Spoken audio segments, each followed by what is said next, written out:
Welcome to the Straight Talk on Fleet podcast with Erin Gilchrist. Each week, Erin will be breaking down fleet management, trying to cut through the noise and get down to the real issues safety and operations leaders are struggling with every day. The goal will be to get to the bottom of how leaders can break down these silos of information and accelerate change management, how to use real-time, accurate data to drive massive efficiencies across fleet-focused business processes, and to elevate people's careers with emerging best practices. Now it's time for the Straight Talk on Fleet. Well, hello again, Fleet community. I'm always excited to be back for another episode of Straight Talk on Fleet podcast. I am Erin Gilchrist. I am the VP of Fleet at IntelliShift. So I'm a longtime fleet manager with a passion for safety, efficiency, and sustainability, as most of you know who've listened. And what we aim to do here on the Straight Talk on Fleet is really generate conversation, build community, and help each other elevate our careers in fleet across the fleet industry. So thrilled to announce that on our 54th episode today that I have a very distinguished guest with us, Mike Antich. Welcome, Mike. Yeah, thank you. Yes. Happy to be here. Oh, we are so happy to have you. I've been waiting a long time to interview Mike. So Mike was the longtime editor-in-chief at Automotive Fleet Magazine, and he has been serving in the fleet industry for over 38 years. So some attributes for our friend here. Hall of Fame, Fleet Hall of Fame inductee, member of the Global Fleet Hall of Fame, Remarketing Industry Icon Award winner, two-time AFLA president, and multinational industry speaker. And the most important thing is just a longtime friend to me. Mike, we've known each other for over 20 years. And we've watched each other sort of grow in this industry, and we've done some pieces together. And wow, it's just great to have you here. So thanks again for joining us. So Mike, take a few minutes to introduce yourself, share whatever you want the audience to know about you. Well, I think you did a pretty good introduction there. I have been primarily in the fleet market, but that's not the only industry I covered. A lot of people don't realize that I spent 10 years prior to that working in the computer industry. And that was really a fun time. I enjoyed it and was a little hesitant when I went over to automotive fleet. In fact, at the time that I accepted Ed Bobit's offer, I figured, maybe 2 years max, and then I was going to come back into the computer industry because I didn't have editorial experience. My educational background is journalism, and in the computer industry, very entrepreneurial at the time, so people kind of moved in different places, and I gravitated into sales, not by choice, but I was pushed there. I enjoyed it, really had a good time, and was very effective in sales. But I just thought, the longer I do that, the more I'm going to be pigeonholed as primarily a salesperson. Nothing wrong with that, but my degree was in journalism, and I wanted to do that. So when Ed Bobit called me about this job opening, I thought he was offering me a sales job. And I told him, in essence, I said, thanks, but no thanks. I already have a position similar to what you're talking about there. And he goes, no, I think you misunderstood me. I'm looking for an editor. And I said, well, in that case, then maybe we might have something to talk about. And that's how it started. And but I was hesitant in leaving the computer industry. I love that industry. It was very embryonic at the time. This is, to really date myself. I came in 76, and there was a moniker that people had, to kind of show that there were some of the pioneers there, but they would call themselves 76ers, meaning that it was 76 when they entered the industry. And the industry really got started with an article in Popular Electronics in December of 1975 on how to build a computer. Wow. And that triggered this whole industry. It was the MSI microcomputer. And so at that point, I accepted it and just dove into it head first. And so I've seen a lot of changes that have happened over the years. And that's essentially my background. It's really just two industries, computer industry and likewise the fleet industry. Well, I'm not surprised to find you like basically retiring from the fleet industry, because Mike, I feel like everybody I've talked to, once we get into fleet, we never leave. So that seems like that's been the case for you as well. So Yeah. let's dig into this conversation today. I'm so excited about. So, okay, we've talked about you being in this industry for over 38 years. You have lots of different perspectives, but from your perspective, what have been some of the key developments that have accelerated the change in the fleet industry over this time? Well, one of the things about the fleet industry, we think it's those of us that are in it, and I'm sure you would agree, and I would agree also, that we're the center of the universe. But the reality is, fleet is not the center of the universe, Yes, and it is, Mike. Just most of kidding. the big changes that have happened in fleet have occurred outside of fleet. And in some ways, we've been collateral damage because of things that have happened, let's say in terms of taxation or legislative issues. Or, we've adopted things from other industries. So fleet has never really been a true pioneer in a lot of ways, but we have been early adopters. And so, some of the changes that you mentioned, during my time in the fleet industry, there's really 4 or 5 fundamental changes that I saw. And the first was fleet in the automotive industry in general at that time and earlier was primarily male dominated. It was a male dominated industry. And during my time in the industry, we've seen that transition to a more balanced workforce where it's, male, female, maybe it's 60-40, 50-50, but in that area there. But prior to that, it was just strictly a man. And to give you an example, when I joined Bobit, Ed Bobit had his first desk there, and it was one of these desks that had the retractable top, and it was, a desk from the 50s or 40s is what you would imagine it looking like. But on there, he had like an album, a vinyl album cover, and the cover was a bunch of men on there, but it said the Fleet Men. So, that summarizes what the industry looked like. It's not fleet industry professionals, fleet men. And that was like that for a number of years. And eventually it started evolving. And one of the key reasons that it started to evolve was that a lot of these men had entered the business, back in the late 40s, 50s, were their peak years. And maybe in the 60s, late 60s, or even early 70s, they were looking to retire. And fleet was very esoteric in a lot of ways. So a lot of people in corporate management did not understand fleet. They still don't, Mike. They don't. And our job to teach them. Right. And it's not a core business, unless you're a FedEx or a UPS, fleet is not a core business. It's an ancillary part to help you achieve whatever your core business is. But regardless, nobody really had any sort of experience there. And on top of that, the fleet manager of that era was a lot more sophisticated in a sense. And I don't mean this in a bad way, but they had much more responsibilities than the fleet managers of today. I mean, they ordered their own cars, they spec'd their cars, they bought the tires, they, dealt with remarketing vehicles. There weren't not very many fleet. There were, in fact, at that time, no fleet management companies or fleet leasing companies. And you really didn't get into this evolution into fleet management until we got into, the late 70s, 80s. And I know some may disagree with me, but a lot of those fleet managers of that era did everything. They were, they were the fleet managers I really loved to talk to because, they really knew it from soup to nuts, as they say. And, when they got to retire, their management said, well, who's going to replace Joe? And invariably, this was a time before you had Microsoft Office and so on. You had secretaries, admins, and so on.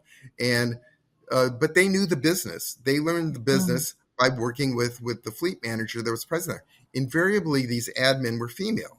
So a lot of the females that absorbed these fleet manager positions and major corporations entered our industry succeeding the fleet manager who left, and they knew it. They knew the industry, and they were really, they learned it in the trenches. They learned it on the job, and were very proficient. Some of the great fleet managers of that era were women. But those were the changes that happened, and I think a real milestone occurred was the creation of the Women in Fleet Management group, and who really deserves credit. In fact, she won and was inducted in the Fleet Hall of Fame because of her work there, was Carolyn Edwards. Oh, yeah. And Carolyn at that time was working for LeasePlan, and LeasePlan had set up this management training type program where people were partnered up with managers from different departments. And she was partnered up with the manager who was the head of IT, who was also a woman. And, they had gotten together, they were having lunch and talking about, their respective industries. And the lady who was the head of IT was, the mentor. So, she said, well, what is your group of women in fleet talk about? I mean, we have a women in IT fleet, and it's true in all kinds of different industries, but no such thing existed. And that's when Carol said, well, we have nothing like that. And that's where the inspiration came to create that Women in Fleet. And I remember getting that early call from her saying, what do you think of this idea? And I thought it was fabulous. And we helped developing the first logo for them, which I think is still in existence. They're still using that. But she got it off the ground, ended up getting a core group of women fleet managers to work with her on developing this. And it just took off from there. And, we had some, really instrumental people who really took the wheel and just pedal to the metal, as they say. But one was Lori Rasmussen, and you got to give her credit. Lori was not one of the founding members, but she made it into what it is now. And kudos to her in doing this, and really developed it into a passion. AFLA accepted it with open arms. Because conceivably you could see it. Oh, this is going to be a competitive organization. But no, they didn't see it that way. They accepted it, and it's very much an integral part of AFLA right now. And so that was really just the development of fleet managers.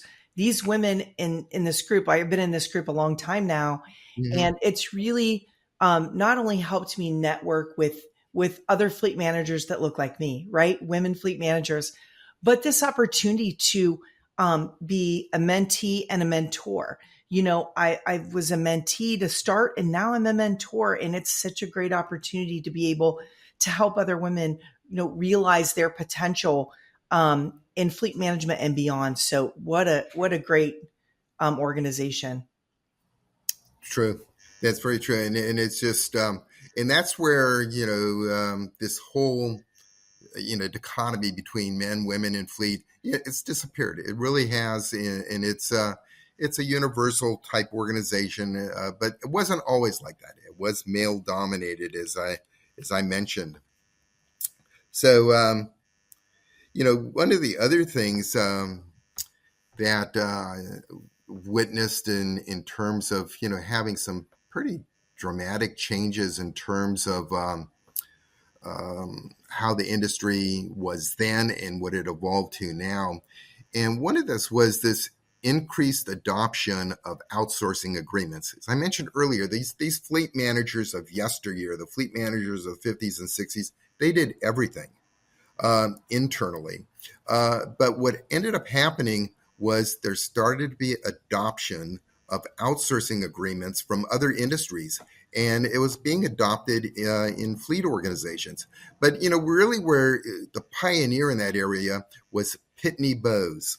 And Pitney Bowes, in this case, was dealing with their core business. They dealt with mail machines and mailing infrastructure within a company, and they started taking over the mail rooms at a lot of corporations, and they were successful at it.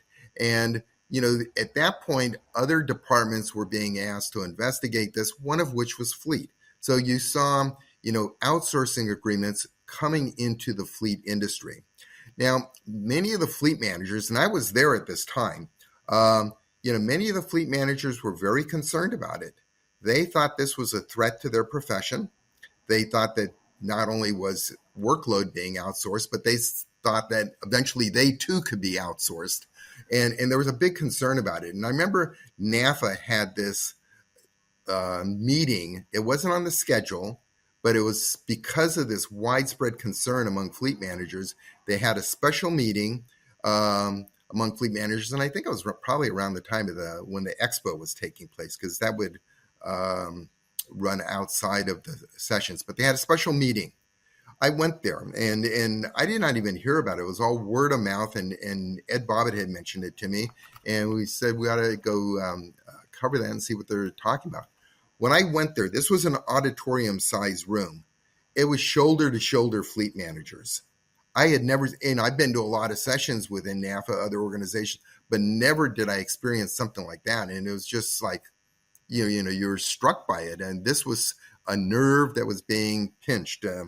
So that was one of the big changes. And I think that change also went beyond just the internal fleet manager. This also impacted, the fleet leasing companies, because that's what they were known at the time, fleet leasing companies. And when you look at some of their early company names, leasing was always a part of it. It was not fleet management. It was XYZ fleet leasing. And I remember being in the early days, I was fortunate enough to be invited to be part of the advisory board for GE Capital Fleet Services. And this was right around the time that they ended up acquiring Jelco. They acquired Jelco, they acquired D&K, which was Dart and Craft. I remember, being there, and I was talking to someone about the industry in general, and I was corrected. And I mentioned, what are the changes you see in the fleet leasing industry? And the guy, he's since passed away, but he said, let me stop and correct you. We're not a fleet leasing business. We're a fleet management business. And that's where our industry is going to. And he was so right. All of a sudden, they did have services prior to that where you had maintenance, management, license and title, and so on. But the wide breadth of additional services all came out of that era. And this would have been, I'm guessing, I guess the acquisition of GE or Jelco was, late 80s, 90s, something like that. So that was really where you saw a lot of this transition happening. So, and fleet managers that were concerned about them being outsourced, it was unfounded. And I think it really helped make the fleet industry a lot more sophisticated, very much open to outside technology, that a fleet manager on his own or her own within a corporation managing a department that invariably was a department of one or two. Maybe they had additional people, but, they couldn't bring in and convince their senior management to invest the kind of resources necessary for some of the things that we have today.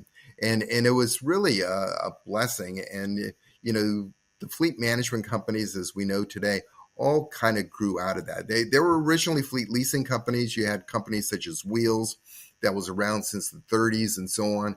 But, it was their bread and butter was really leasing assets to corporations. And then you have the ancillary services, but it really mushroomed after that point. So looking at the changes, say one, this transition between a male-dominated industry to one that's more equally divided between men and women, to the adoption of outsourcing agreements for other industries. And again, it goes back to my point. It didn't originate in fleet, but fleet adopted it very, very quickly.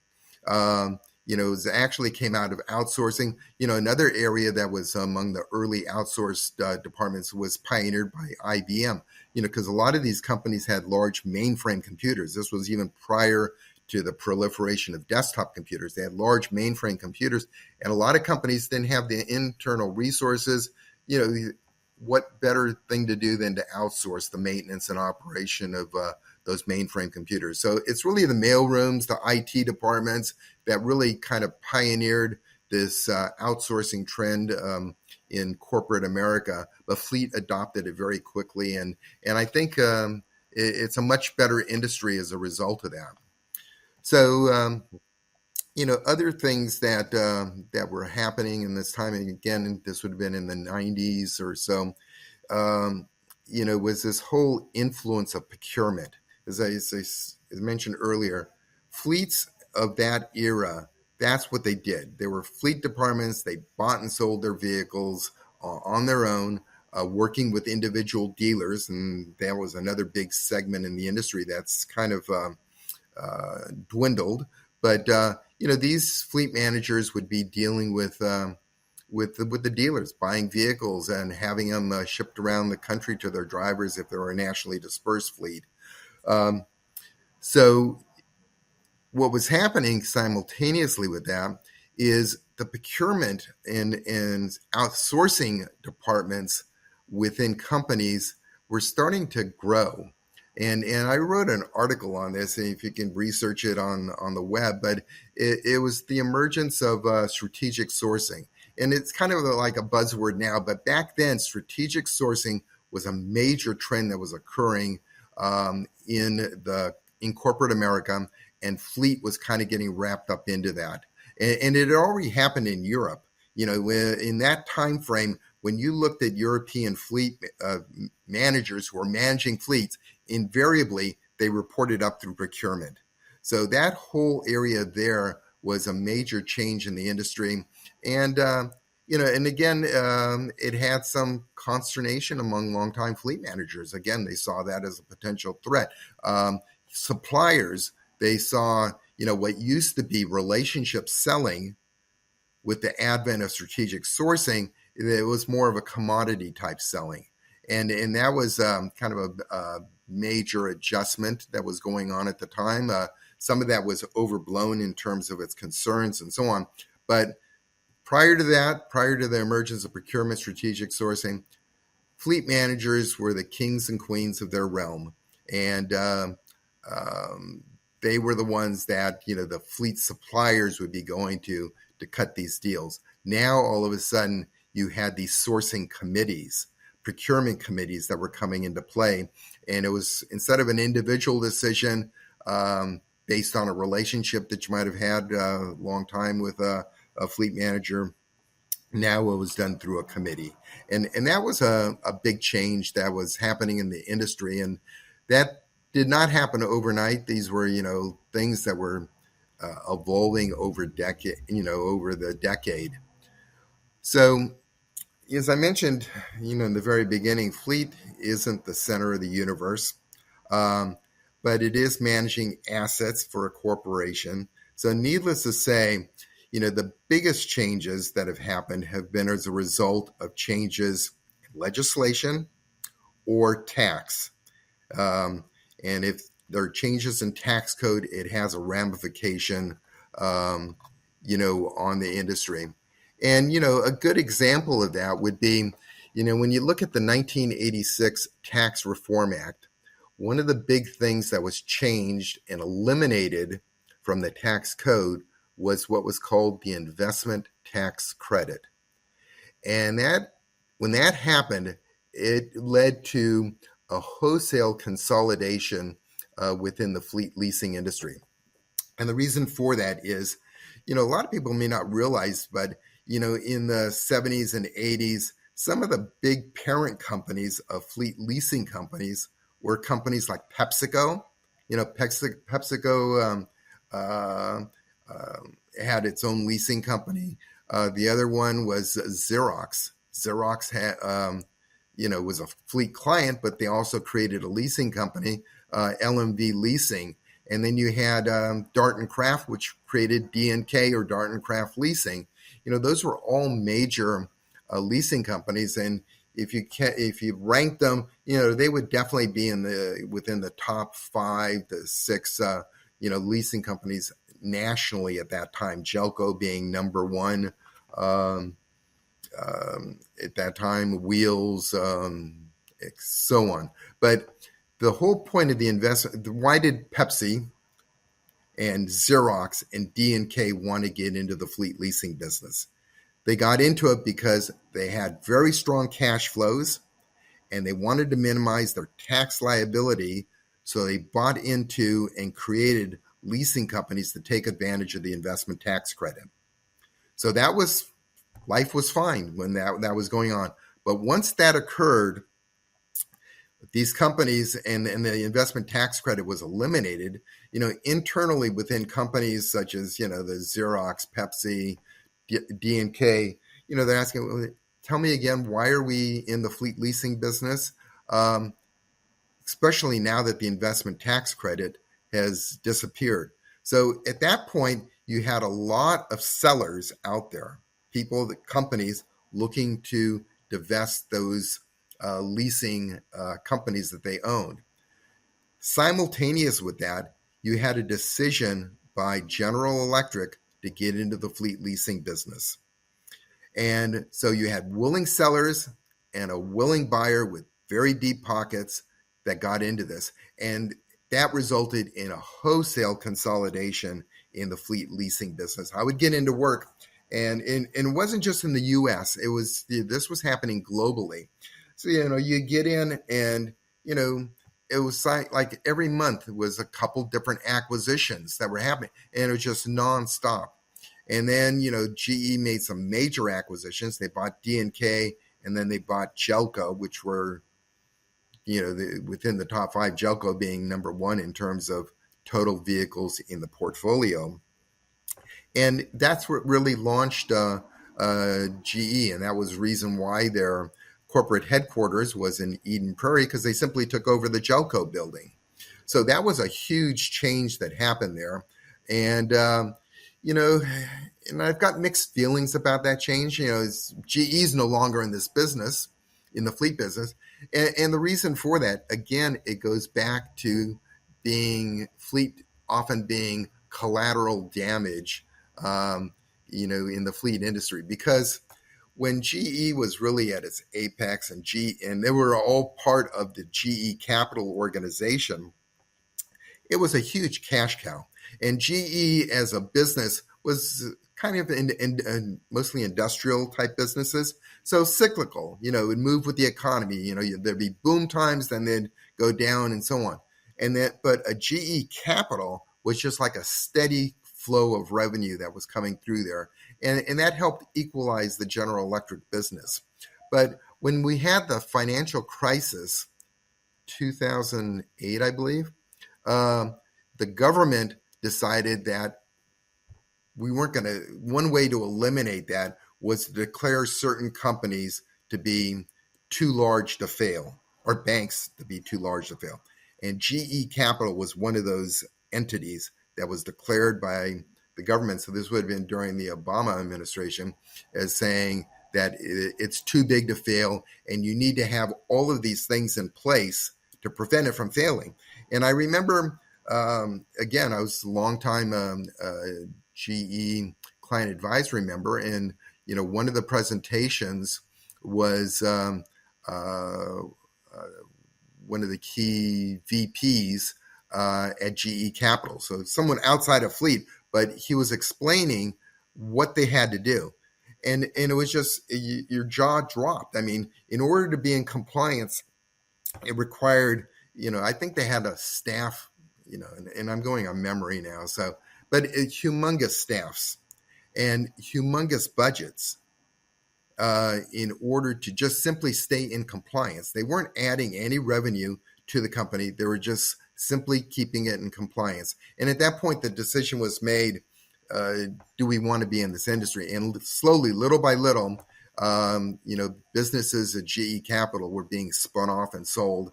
And, I mistakenly assumed that the fleet business would stay. So it was a small entity within the overall GE Capital business, but it was profitable. And so that didn't happen. GE decided that it was going to sell that fleet business. So again, you have these different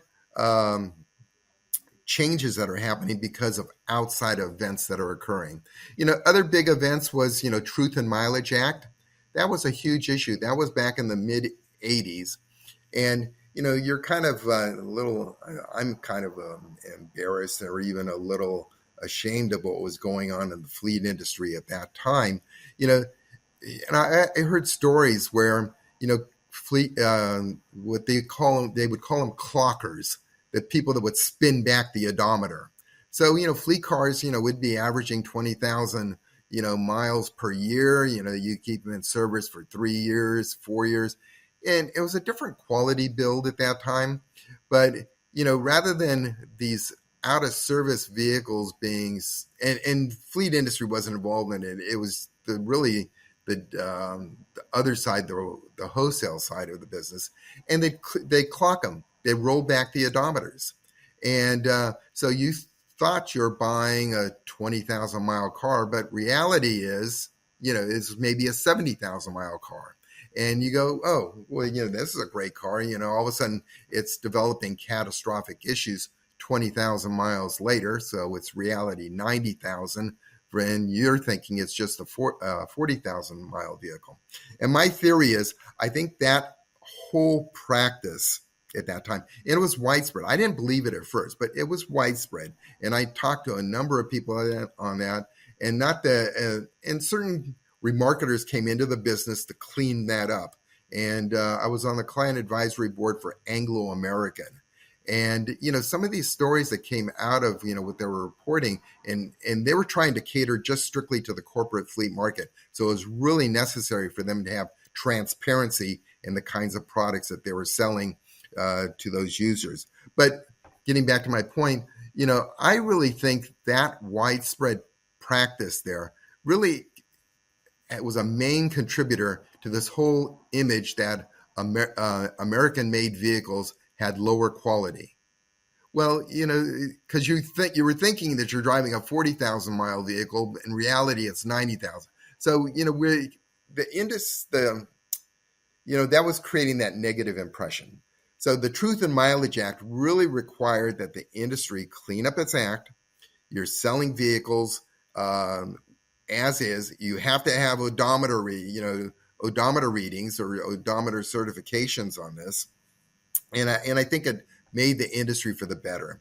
Because, a lot of people that buy used fleet vehicles, I heard once that you have as many as 4 buyers after that end up buying it. So, when someone buys that vehicle, let's say at 90,000, they may be thinking that it's less than that. And it just had a negative impact on overall image of American vehicles. So, other big things that were going on at that time in terms of legislation was the Clean Air Act amendments of 1990. And that was the first time where fleet was actually incorporated in clean air legislation. And it was primarily in what were called non-attainment areas. Because this Clean Air Act, you went back to 1970. So 20 years later, 1990, they did an investigation on how effective this act is.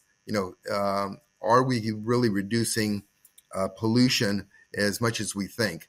And yes, there was a good, the good progress was being made, but there are key areas that, the progress was not as much as people wanted it to be. And these were called non-attainment areas. They weren't attaining, the emission reductions and that were there. So in these non-attainment areas, if you were a centrally maintained, centrally garage fleet, you were now falling under these guidelines where you had to buy each year X percentage of your new vehicle buy had to be these clean fuel vehicles.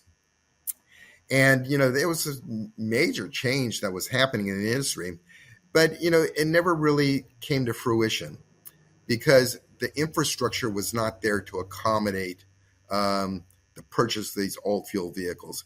And really where the rubber hit the road was the agency or the department that was entrusted to enforce the Clean Air Act amendments was the Department of Energy. So the first ones that went over to these vehicles were the governmental agencies. Well, here it is, Department of Energy, supposed to be enforcing the Clean Air Act amendments, enforcing the buying mandates and so on.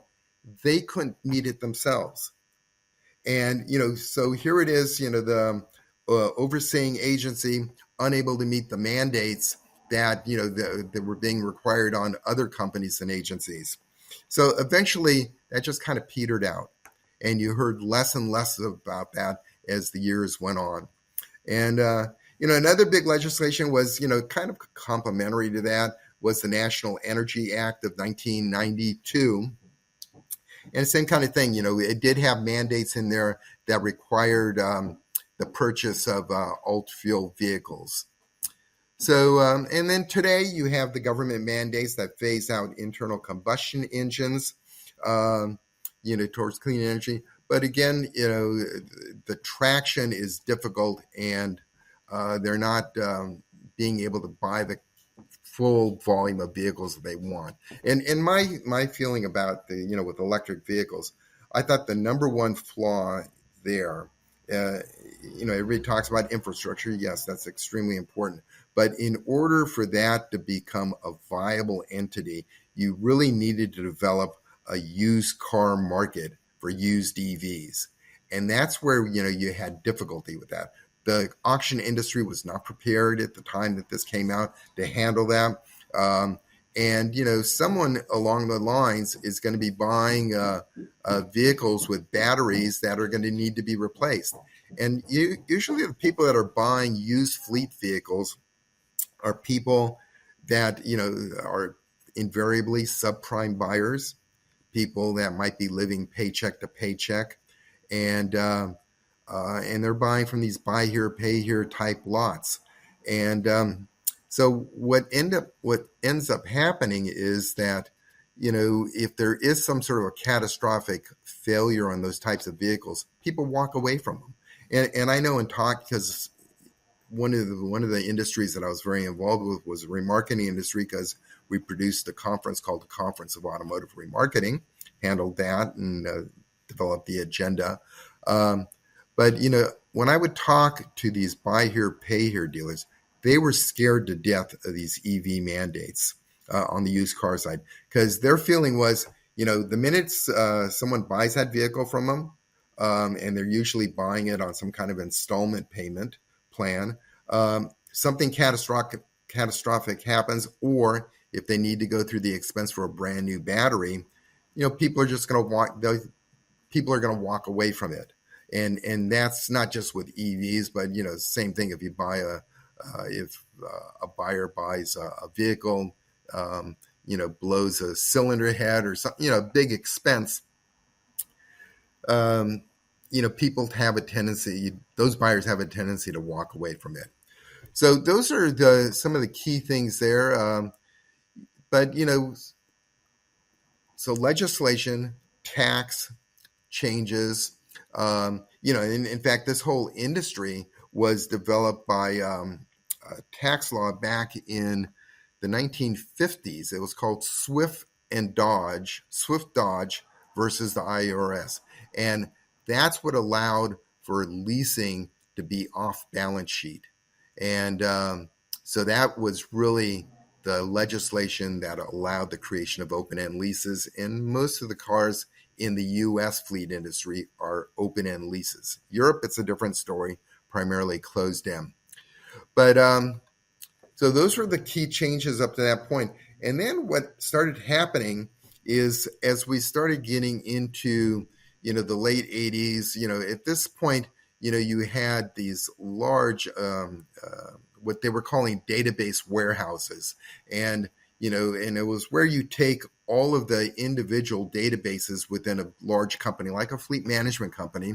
They were all individual siloed, and they started bringing them together where it was a single database, and they were calling it data warehouses. So that was a big change, a beneficial change that occurred in the industry. The other thing was a proliferation of desktop computers.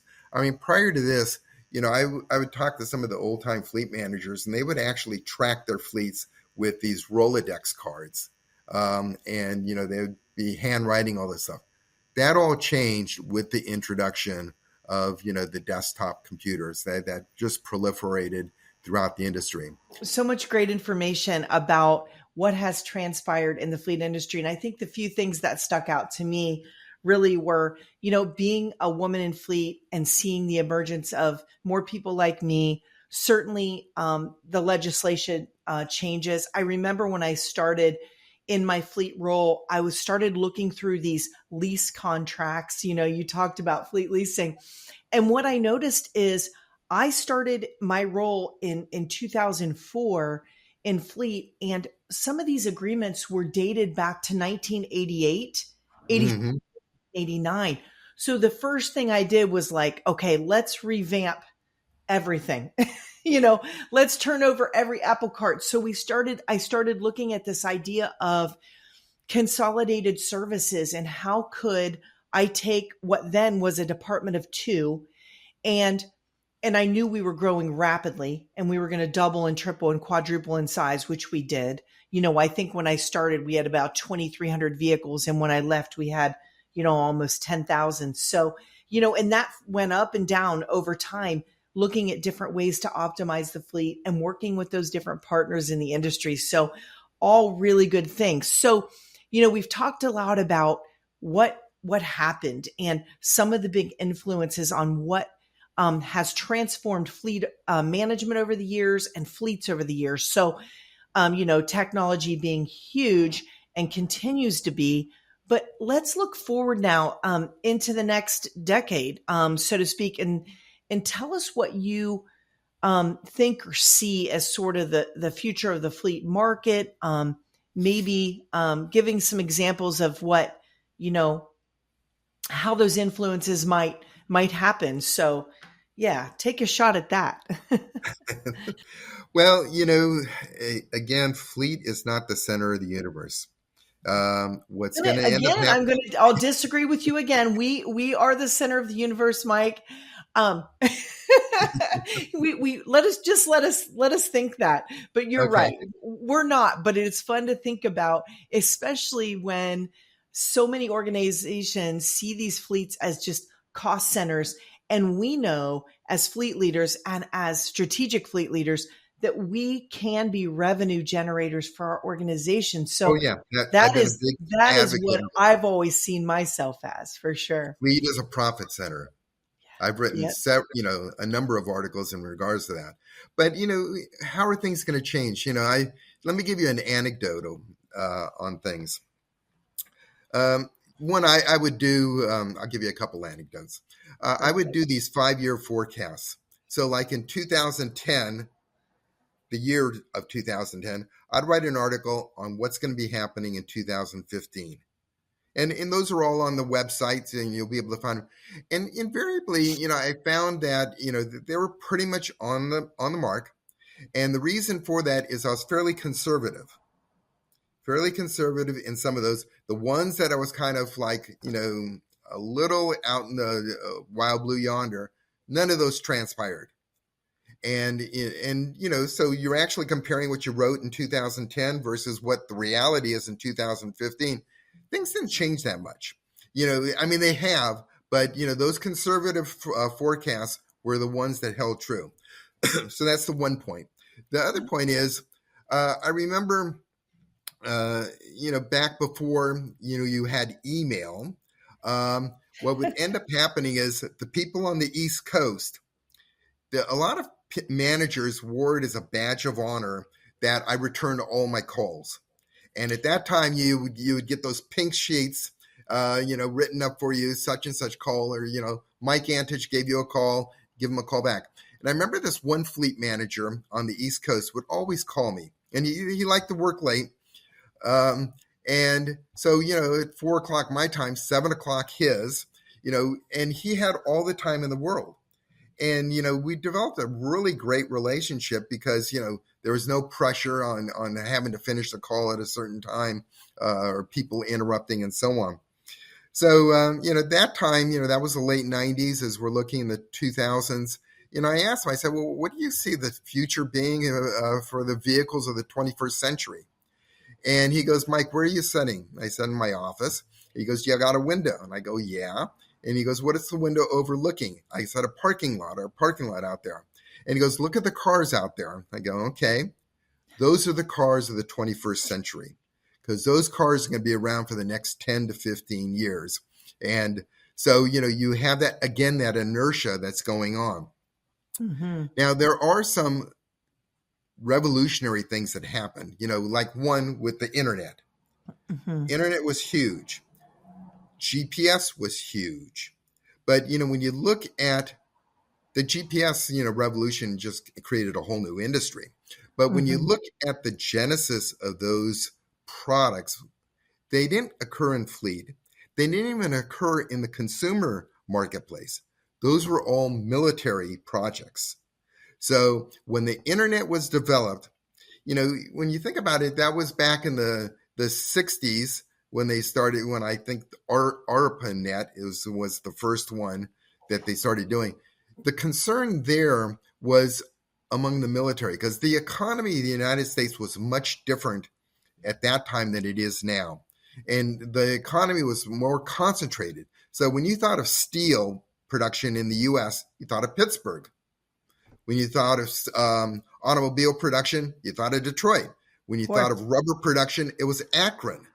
And the concern was, this was just 25 years later. So it'd be kind of like us going back in time and saying, what do you remember about the early 2000s? We have pretty good memories.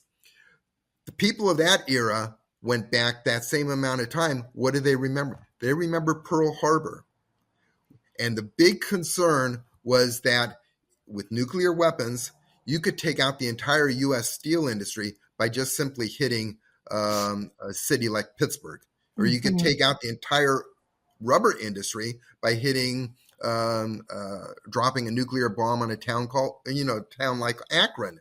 So that was what was the genesis of wanting to create this distributed processing, distributed data, and so on. And also why, things were kind of spread out. So out of that distributed processing came the internet. And it was around for a number of years. And eventually it was released and came out to consumer usage. So that's not something that developed in the fleet industry. It's not something that developed in the steel industry, since we're talking about that, or it was a military project that eventually was released out to the consumers. So, and that had a major ramification on our industry. Can you imagine, trying to run a fleet now, being that fleet manager back in the 1960s, without having, the capabilities of a personal computer, databases, and the internet. It's part of our industry, and we couldn't divorce ourselves from it. Exactly. So and I also think about this idea of just even talking to some of the prospects, because I consult with our prospects and customers on, realizing the most efficient and safe fleets that they could realize. And it's interesting to see how many fleets are still doing something like paper vehicle inspections, and we're moving them to a digital environment so that data can feed into a maintenance system that can then generate work orders, and then can, just this whole ecosystem of data and insights to help fleet managers do this fleet job much easier and more efficiently, and be able to focus on more strategic initiatives. So it's amazing to see the transformation, but yet so many are still not doing those things. So. Well, and my theory for the reason that that's occurring is when you go to a conference like a NAFA conference, and you look out on the show floor and you look at the people that are there, it's a very narrow demographic. Yep. And it's, I think most of the people on that floor are within 20 years of one another. So, there's not very many, 20-year-olds down there. So, the demographics are going to be changing. So when these changes happen, and the march of time is going to happen, yep, those people there are all going to be retiring. And who's going to be replacing them? It'll be people that probably never knew life without the internet, never knew life without a computer. and they're very comfortable with it. They're 100%. digital natives. Yeah, digital natives, as they call it. So, the example that you gave there, I think that's going to change dramatically overnight as a result of this generational change that's happening within the industry. Well, we hope so, right? Because, with the advent of all these digital tools, what it really does is at the core, it drives an environment of fleet safety for organizations, for drivers to make this fleet stuff, this just driving behavior behind the wheel, a reality. And so I think we see things getting safer despite the distractions that we're seeing that are driving up accidents. Eventually, organizations are going to see themselves as more and more of an accountability partner to everyone else on the road, and start to really put policies and technology forward in their organizations that's going to start to curb accidents. I mean, it's got to happen, right? Because, we're seeing these distracted driving incidents, crashes, accidents climbing despite all the great technology we have. So it's well, wild. and probably because of the technology we have. It's a double-edged sword, right? Yeah. So, in fact, if I was a fleet manager, I would make safety the cornerstone, because if you run a safe fleet, it reduces your operating costs. It extends your tire life, all the way across the board. So, but getting back to what the future might hold, another area that had a huge change in our industry was GPS. Yeah. And, we think, oh, that must be like a recent technology change. Well, it wasn't. No. The satellites that provided GPS were launched in the 1970s. And it was really just for government use all the way up until the Clinton presidency. And when Clinton was president, he released parts of the GPS, or it made it more precise. And the reason the military didn't want to do that, the government didn't want to do it, they didn't want adversaries to plug into our system and then, you piggyback off that. And it's one of the reasons why there's a separate GPS in Russia. There's a separate GPS in China. And it's, again, for national security reasons within those countries. But regardless, that technology was around for quite some time. In the 1990s, early 2000s, Clinton opened it up where you would have a more precise signal. I think prior to that, you would be able to locate assets within 100 feet of where they actually were. Mm-hmm. And when Clinton allowed a more finely tuned resolution of GPS, it took it down to 10 feet. So, it really then at that point became a tool that could be used within the industry. So again, it's something that was already around for a while. Fleet was an adopter of it. And, we see where that industry's gone. It's just incredible. But, so looking out further on things, my theory is that things don't change as quickly as they do. I think, if you're conservative, but, this whole advent of AI is just opens up all kinds of possibilities, not only within the fleet industry, but in general. And, it goes back to what is the future of fleet? And as I was saying earlier, you and I share this one vision. Fleet should be a profit center within an organization. Absolutely. And it has the capability of becoming a profit center versus just the service, ancillary service department. The other thing is that I've been talking about for quite some time is this whole area of self-service fleet. Yeah. So when you have the technology in place whereby, people now have access to these things down to the driver level, why do you even need, to have to go to the fleet manager back and forth? Like, drivers can actually manage a lot of these things themselves, especially, with smartphones. They know when they need to take their vehicle in, they're being notified as such. But AI just takes it to a whole new level. If you were to have on your phone that kind of knowledge that would be within a fleet manager, do you really need a fleet manager? Right. and I think you do, or, what will end up happening is it may end up becoming part of a higher level manager that has multiple responsibilities, and fleet is not one of them. And a lot of this stuff now will be done at the driver level. So those are really the key changes that I see happening there. Some things, that everybody talked about autonomous driving. In fact, this one, I hope he's watching it, but this one fleet manager, made a bet with me.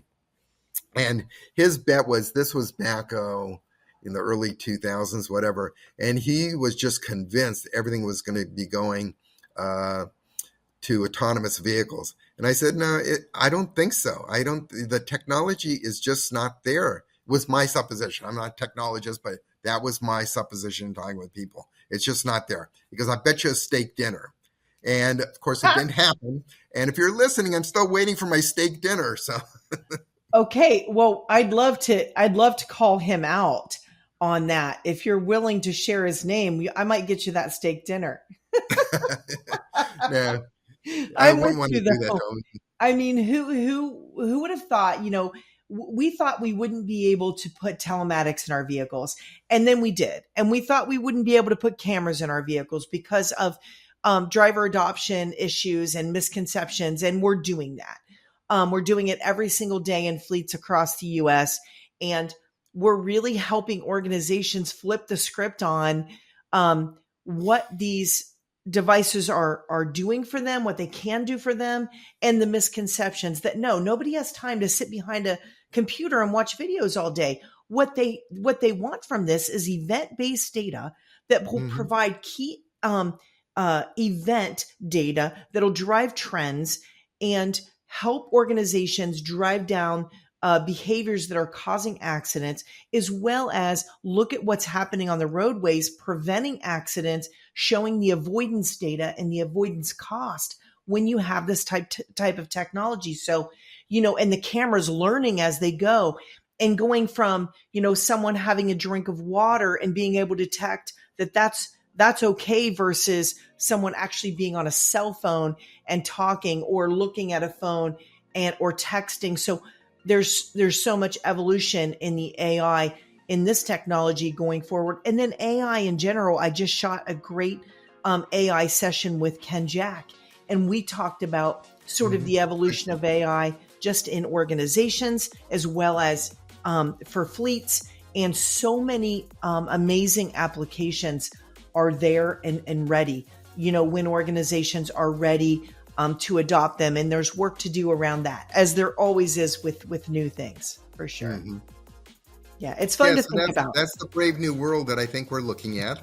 I agree. But I think, a lot of us will still be in the industry, in retiring from the industry before a lot of those things transpire. Inertia. There's a lot of inertia within the industry. Yeah. Well, thank you for having me. I appreciate our conversation. Oh, always. Enjoyed it. Yeah. And I remember the many times, when I would get an email from you saying, hey, would you want to contribute to this article or that article? And so over the years, I've learned so much being able to contribute and to read all the things that you've provided for the fleet industry over the years. You've been such a great steward of information, and it's just been great getting to know you all these years, and certainly having you today. And so, fleet community out there, this is going to be a great episode, obviously, to listen to. So like or subscribe wherever you find your favorite content. We'll be there. But until next time, as we always say on Straight Talk on Fleet, keep it real, keep it safe for fleet's sake. So, Mike, thanks again, and thanks everyone for listening. Yeah, thank you. Bye, everyone.